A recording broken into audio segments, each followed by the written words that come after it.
In connection with Saundarananda 16.97, the concluding one of the 6 verses that I'm going through in Śikhariṇī meter on the subject of individual effort, thinking about it, there's something I wanted to say about the link between indirectness and emptiness. And since I'm waiting for delivery, I haven't got time to go through the whole thing. Just thought I'd do a preamble on that particular subject. I was just reflecting as I sat outside in the sunshine waiting for the delivery guy to arrive. Japanese culture is kind of seeped in emptiness. Having been married to a Japanese lady for 30 odd years, it's obvious that Japanese people tend to understand the teaching of emptiness in practice, even if they don't understand it in theory. And my tendency, as I was kind of touching on in my last video, is to understand the teaching of emptiness pretty clearly in theory, but I don't always apply it in practice. And in fact, the Alexander technique, I think, is F.M. Alexander is a good example of somebody who really understood intuitively the practical application of emptiness. See, there's a verse in it, Nagarjuna's Mula Madhyamaka Karika, which the Nagarjuna criticizes his realist opponent. Says, Nan tvaṃ vetsi prayojanam, you don't know the purpose. Na tvaṃ vetsi prayojanam śūnyatāyāṃ śūnyatāyāṃ.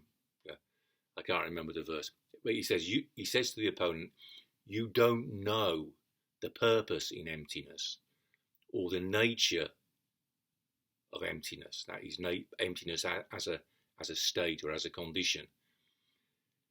And śūnyatāyāṃ, like I translate the practical implication of emptiness. You don't know the practical implication of emptiness. Now I would say, I spent 40 years trying to understand what was true and what was not true about the teaching of Gudo Nishijima Roshi. And if I had to sum it up in one thesis, it would be that he understood the practical implication of emptiness in his own practice quite well, but he didn't understand it in theory at all. So that made him a rubbish teacher when it came to expounding the teaching of the Buddha in terms of theory. And it also made him a total incompetent in the matter of correcting people's posture. And so, as I say, what prompted this reflection is really considering the very profound relation between the teaching of indirectness, which was what made F.M. Alexander's teaching so practical and so great and so useful to me. We're talking about knees forwards and away, which is so useful and so inspiring of confidence. You see, the point is, knees forwards and away for me is the practical application of emptiness. So this is what I want to say to what I've been wanting to say about this in this whole series of verses. If confidence comes partly from understanding what the Buddha's teaching of emptiness was as a teaching in theory, but real confidence comes from sending your knees. For me, real confidence is sending my knees forwards and away. I sit out in the sunshine there, waiting for the delivery guy to come, sit in full lotus, and I do as I'm doing now. I send my knees forwards and away. And that, I can say with confidence, is the key to entering the stream. The second fruit of the noble Dharma, the third fruit of the noble Dharma, the fourth fruit of the noble Dharma I've got nothing to say about those. But to enter the stream, which is the first fruit of the noble Dharma, which is alluded to in Saundarananda verse 97 of Canto 16. Śrama-phalaṁ, the fruit of effort. The first fruit of effort is entering the stream. And I can tell you with confidence that you can get confidence if you understand emptiness as a theory more clearly than Gudo Nishijima did. And on that basis, sit in lotus with the confidence that comes from sending your knees forwards and away, which gives you a strength so that you're relying on true theory and relying on something strong within yourself. Okay, have I made that point clearly enough? For the time being, maybe yes. To be continued when we come to the most excellent verse, 1697. Da dum dum dum dum dum, da da da da da dum dum, da da da dum. Anikṣiptotsāho, yadi khanati, vāri, labhate. A man obtains water if he digs the ground with unflagging exertion. So you're starting off with quite a direct kind of effort, a physical effort. You know, it's like sitting in zazen, in good posture, or it's like you could compare the Buddha gets Nanda to really, really practice hard with the promise that if he really, really goes for it and works very hard at ascetic practice, his reward will be having sex with celestial nymphs in heaven. It's quite a comical story, isn't it, really? And so earlier on, when we're talking about Vishaya Kirpanam Jagat, the object-needy world, you see, that's an allusion to that, isn't it? Nanda is really a libertine, you know. He's not going to get off his arse and really work hard unless there's a sensual payoff. So the Buddha recognises that and actually sort of goes with that. And so Saundarananda means handsome Nanda. But there's a verse in which Asaghosa says Nanda became ugly. The handsome Nanda became ugly because he was so devoted to ascetic practice, because he was grasping for his sensual object. So Vishaya Vyagra Jagat, the world which is at heart. So it's Vishaya Vyagra Hridaye, in the world. So Jagati, in the world. Jagati Vishaya Vyagra Hridaye, in the world which is at heart, distracted by objects. This is the non-empty realm where objects exist and we want to get our dirty, grasping, marrow-like claws on an existent object. So that's a very direct, kind of crude, physical understanding of practice. And really, this is coming back to Nishijima Roshi. This is what I objected to when I eventually realised the fault in it, of him doing this. As Marjorie Barlow said, there's no freedom in it. It's a very low level of going directly for a good posture. And I'm sure that approach is not steeped in emptiness. It's steeped in a military parade ground. It probably came from Master Kodo Sawaki, when he was in the fighting for Japan in the Imperial Army. I think, was it 1895, the war with Russia? Probably goes back to there. But anyway, it's a very crude, low-level approach to practice. And it was sort of experiencing that to the hilt that caused Nanda to see the fault in it. The fault in being needy for an object and working hard in a direct way, going directly for the object, which is my very strong tendency, as I was saying, that a tendency which tends to assert itself again and again. I mean, that was my modus operandi for 35 years, including the Shobogenzo translation, before I came to the Alexander technique and started learning the indirect method. That was 30 years ago. So it's like 35 years of the wrong approach, and then 30 years kind of groping in the right direction. Maybe another 5 years, I'll move ahead and gain the second fruit. But for the time being, I'm happy to be able to speak with confidence about winning the first fruit of the noble Dharma. Second line. Da dum dum dum dum dum. Da da da da da dum dum da da da dum. Prasaktaṁ vyāmathnan. Jvalanam araṇibhyāṁ janayati.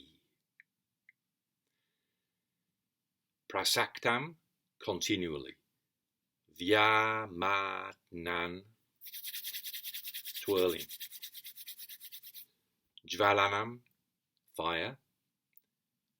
Araṇibhyāṁ, ablative dual of arani, which means fire sticks. So it's the fire stick that you twirl, and the fire stick at the bottom that forms the bed. Janayati, he generates, he produces.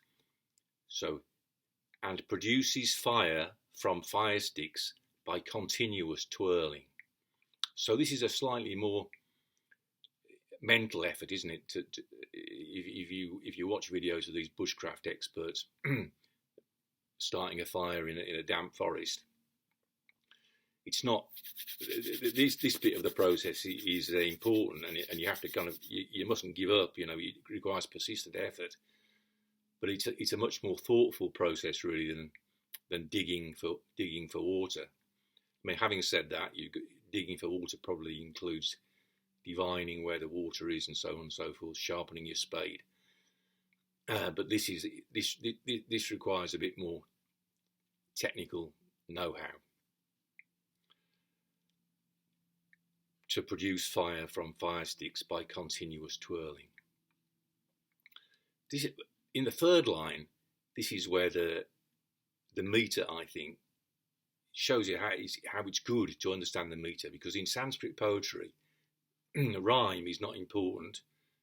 Nothing is important as the meter. The meter trumps everything. So they say. So listen to the da dum dum dum dum dum. It's that fifth long syllable, the sixth syllable of the line. If you look down below where I printed it out, there's what they call a caesura, represented by a comma after that. So there's kind of emphasis on that sixth syllable, the fifth long syllable. Da dum dum dum dum dum. And here, what's the word? Prayuktā yoge tu dhruvam upalabhante śrama-phalaṁ. It's two. That sixth syllable is two, which means but. So you'd hardly notice it. He could have just easily said cha. He could have said cha. And that would have been long as well, because the next word after two is dhruvam. So d and r, double consonant. That makes the previous vowel long. So he could have said prayuktā yoge cha dhruvam upalabhante. And, I'll translate the line, then it makes sense. Prayuktā means yoked to, and yoge means to yoga, so yoked to yoga, harnessed to practice, in other words. To, but, Dhruvam, surely, certainly. Upalabhante, it's that verb lab again, to obtain. And sure enough, I can hear the delivery van. So, to be continued.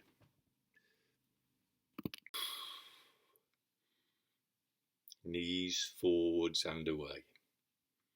It wasn't the delivery van, it was the farmer going to my neighbour's house. So, false alarm.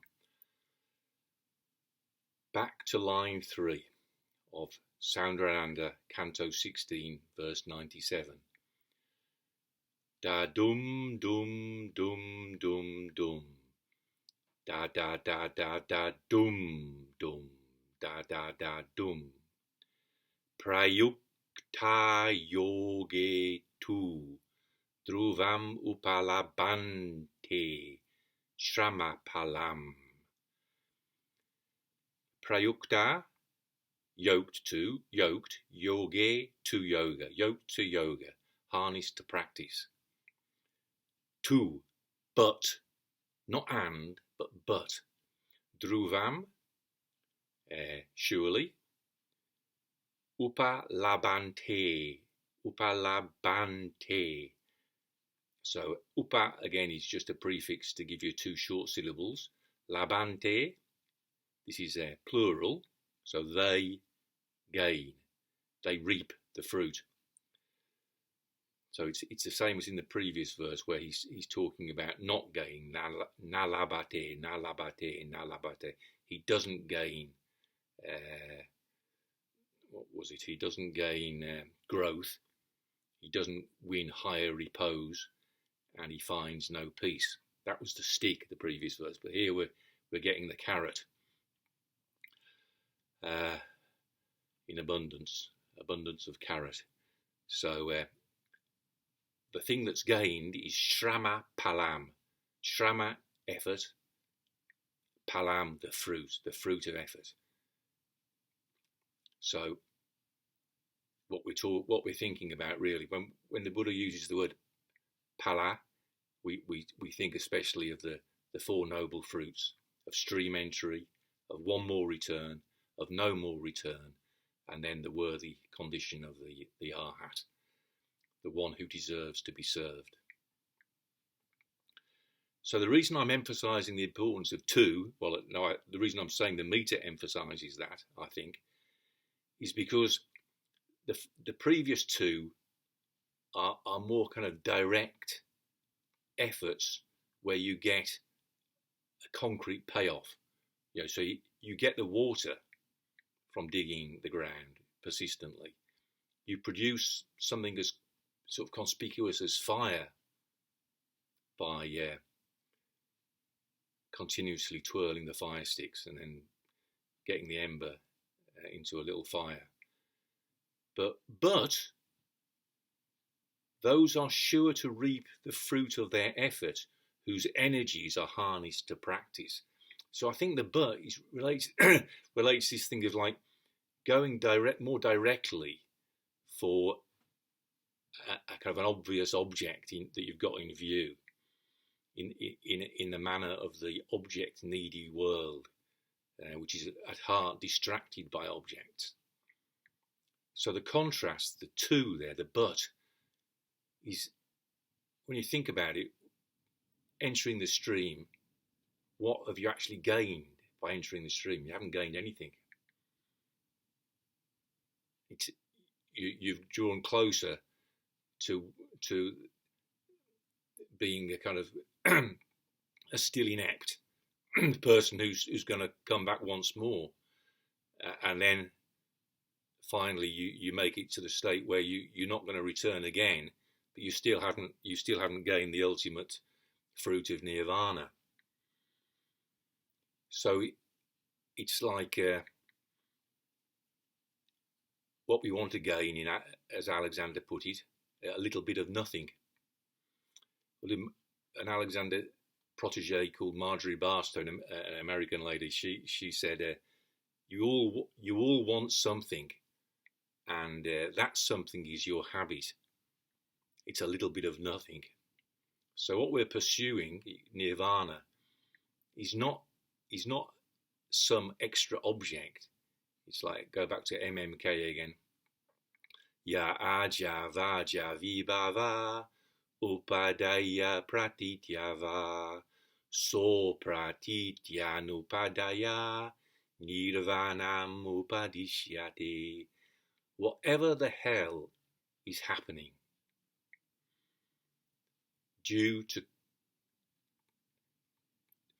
ya aja vamja vibhava upadaya, clinging, pratityava, due to clinging or due to conditioning, saw that apratitya, without conditioning, so pratityanupadaya, without conditioning, without clinging, nirvanam upadishyate, is taught as nirvana. He's taught as letting go of everything. So it's ironic, you see, there's all this emphasis on labhate, gaining something. What we're working towards, according to that verse, is not gaining anything, but exactly what's happening already, but without the clinging and the conditioning. That is taught as nirvana. So how do you go for that? Well, you don't, not directly. This is the point. You go for it indirectly. As I was saying in a previous video on 16.96, my habitual means whereby is go for it directly, aggressively. Now, they got wrong on both counts. The Buddha's teaching is don't go for it directly. Approach it indirectly and in a friendly way, not aggressively, but in a friendly way. So do as I say, not as I do. The old, every hypocritical teacher's in history, what they say, don't do as I do, do as I say. You see, the irony, we're talking about Nishijima Roshi, with him, it should be the opposite. Do as he did, not as he said. Because what he said, it's obvious if you read Nagarjuna, which he expected would confirm his Buddhist understanding of Buddhist theory. Nagarjuna, ironically enough, is the total 180-degree negation of what Nishijima Roshi taught, which is Zen realism. Things exist.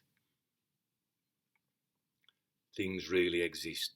The stone lantern in the garden is existing as the stone lantern in the garden. The teaching of the sarvasta vāri, those who say that all exists. Those guys are wrong. Master Dogen thought they were ruled okay. Sarvasta vādins are the best. No, they're the opposite of the best. The best is the teaching of emptiness. And so the final line,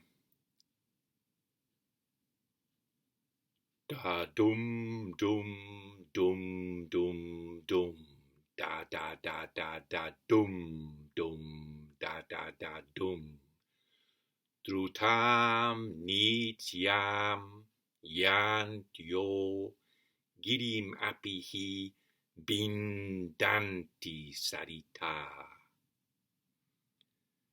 For rivers that flow swiftly and constantly cut through even a mountain. So this is a famous metaphor the Buddha used, and it's preserved in the 8 Thoughts of a Great Person in Shobo Genzo, under the section Gon Shojin, which is the Japanese pronunciation of the Chinese characters which represent virya, persistent effort, heroic effort, manly endeavour. So the Buddha liked this metaphor for that. So what is it about this metaphor which is different from, which is more profound, if you like, than the first two? Well, first of all, it's not a human effort, is it? It's not human beings striving to get water or striving to generate an ember. It's a natural happening. But when I was reflecting on this, I was particularly struck by Drutaṁ. Drutaṁ means swiftly. It made me think of what Alexander said, the conscious mind must be quickened. See, to dig a big hole in the ground is the kind of thing I've always been good at. I wouldn't say firelighting I was very good at that. That's probably a higher level of skill than I generally have. But when it comes to getting a spade and digging a big hole, like before I started doing no dig in the garden, following Charles Dowding, a very good guy you can find on YouTube, the champion of no dig gardening using compost. So before I started that method, I used to do double digging, or bastard trenching as they called it in the old days. I was very good at that, you know. Suits my kind of habitual modus operandi.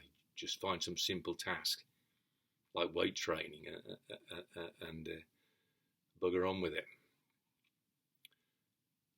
But what I found when I came to the Alexander work was that approach was anathema to Alexander work. No, you've got to engage your brain. So Alexander used to say, you can change the habits of a lifetime in 5 minutes if you use your brain. But none of you wants anything mental. Any of you can do what I do if you do what I did, but none of you wants anything mental. So this is the difficult thing, you know. We're used to when we hear like we've got to make a big effort as an individual.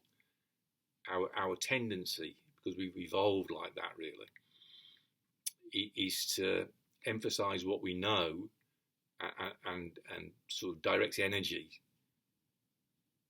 in that along the channels that we're familiar with. But the Alexander work, quickening the conscious mind, is to direct your energy down new channels, not the old, wrong ones. So drutaṁ, nityaṁ. Nityaṁ means constantly, but drutaṁ means swiftly.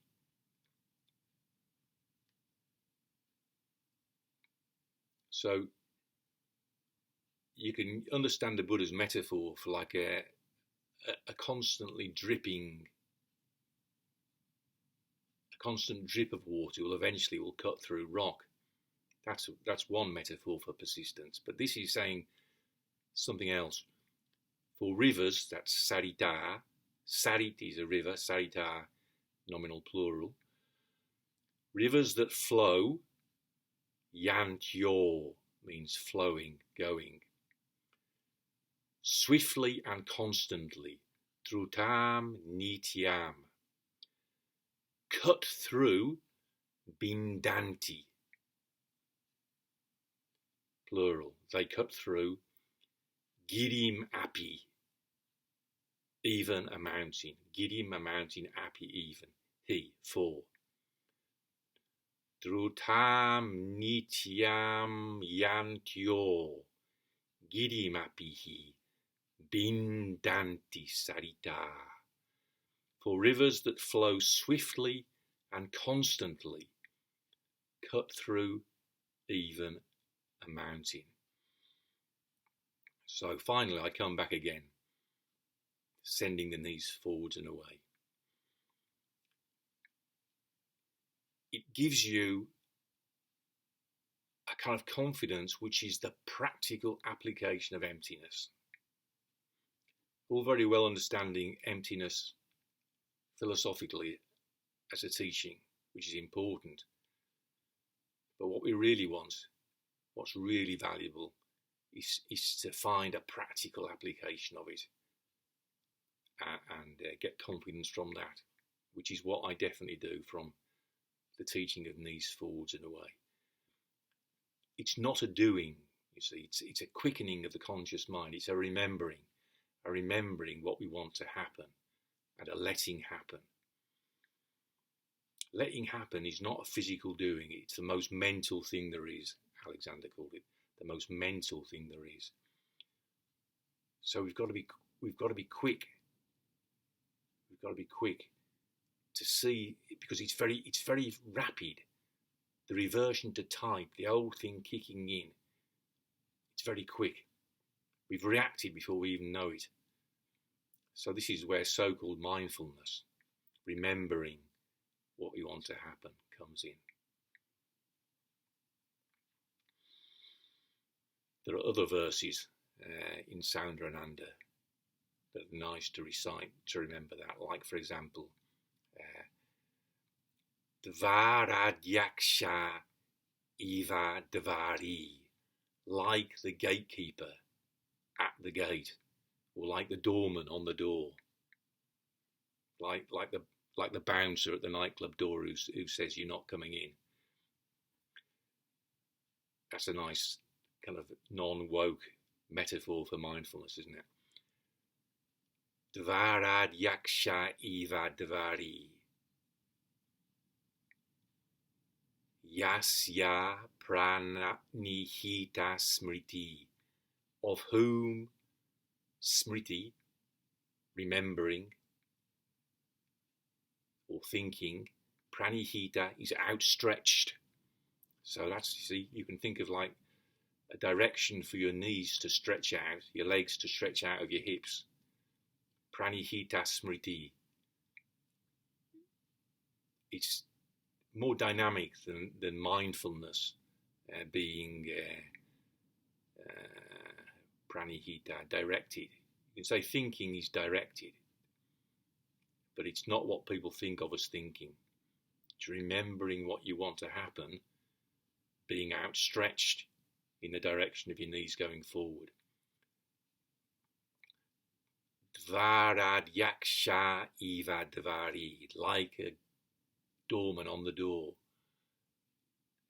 Yasya pranihita smriti, of whom remembering is outstretched. Darshayanti natam dosha, the false, dosha, natam, not him, darshayanti, venture to attack. The false don't venture to attack him. See, it's like some git who wants to get into a nightclub, confronted with a doorman who's got the right mental attitude. He doesn't venture to attack. And then the metaphor at the end, Puram Guptam Iv Araya. Puram Guptam, a guarded fortress, or a guarded fort town, a guarded city, a guarded town. Puram Guptam Iv Araya. Iv, like, Araya, enemies. So the Iva with negative is any more than. So the false do not venture to attack any more than enemies would venture to attack a guarded fortress. So it's the preventive method, isn't it? It's remembering what we want to happen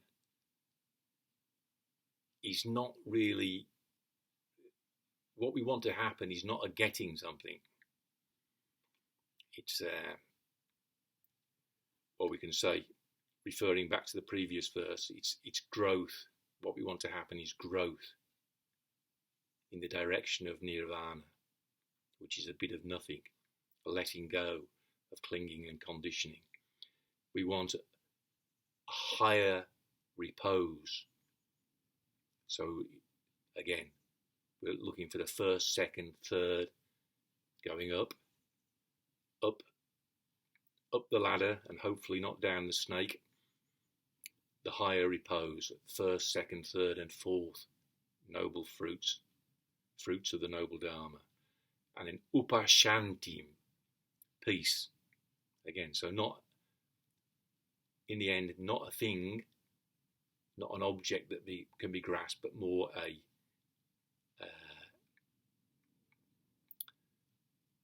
bit of nothing again.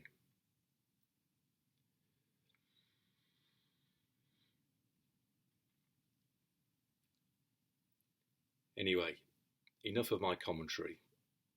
I hope this series of 6 verses has left you with an appetite to study the Sanskrit. honestly, just sitting outside in the sunshine, as I just did, and I recited all 6 verses from memory, which I can't do so fluently, so I won't try it now. It's such a wonderful teaching there.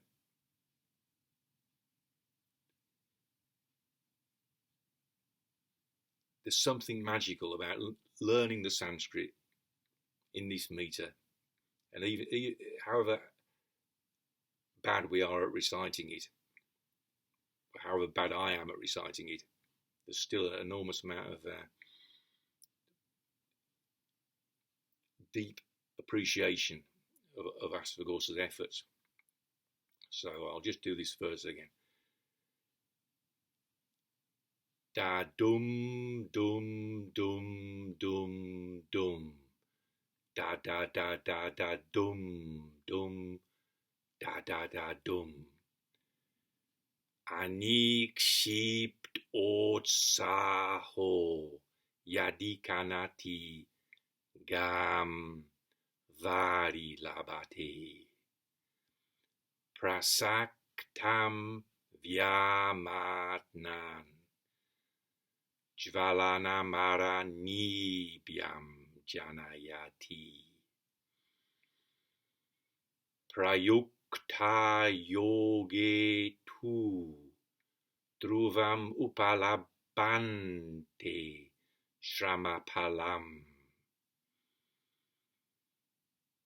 Drutaṁ nityaṁ yāntyo, girim bhindanti saritaḥ. A man obtains water if he digs the ground with unflagging exertion, and produces fire from fire sticks by continuous twirling. But those are sure to reap the fruit of their effort, whose energies are harnessed to practice. For rivers that flow swiftly and constantly, knees forwards and away, cuts through even a mountain.